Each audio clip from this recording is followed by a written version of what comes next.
Thank you, Chairman. First, my name is Mikayla Arciaga. I'm the Georgia Advocacy Director for the Intercultural Development Research Association. We just go by IDRA.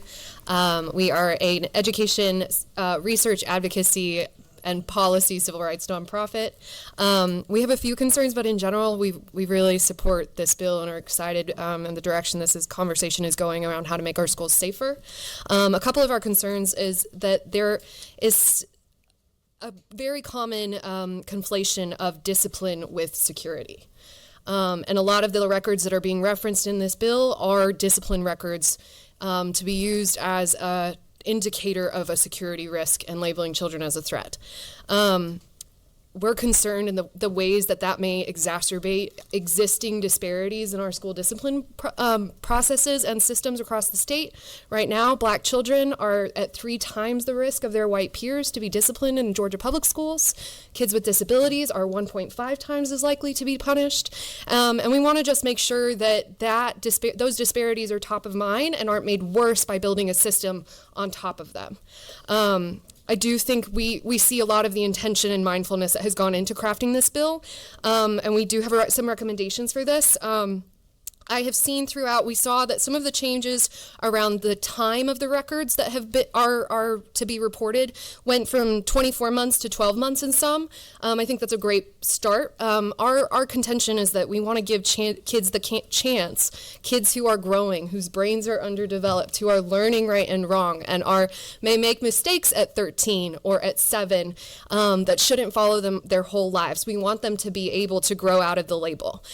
We recognize and appreciate that there is a dispute process in Section 8. I think in the new LC it is lines 517 to 524. Right now, there was not a lot of development around what that dispute process can look like. I know we also tapped into the Parents' Bill of Rights. We would really recommend maybe clarifying some language around what the dispute process for a parent and student who is trying to revise their record may go through, so that it is not simply dependent on the subjective opinion of a principal or their designee.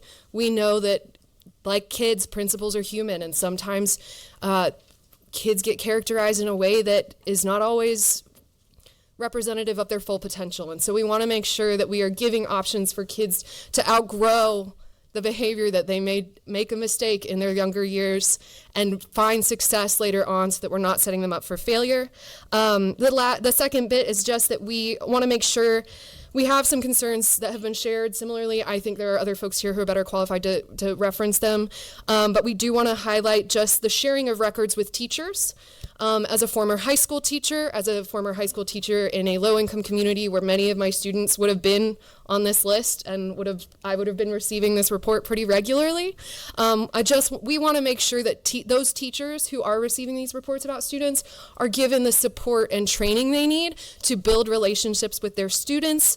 I know there's a lot of that written in here, but even with Tier 1 and Tier 2 training, which we really want to commend and recognize, there are additional layers that can be added on top of that to help teachers feel prepared to support students who may be carrying a lot of experiences that have impacted their educational experience. We really appreciate Chairman Irwin and Representative Persinger's willingness to develop this bill, and the Speaker's openness to really kind of overhauling the way we do discipline and safety in Georgia. This is really an exciting conversation, and we're grateful to be able to have been part of it. Thank you so much.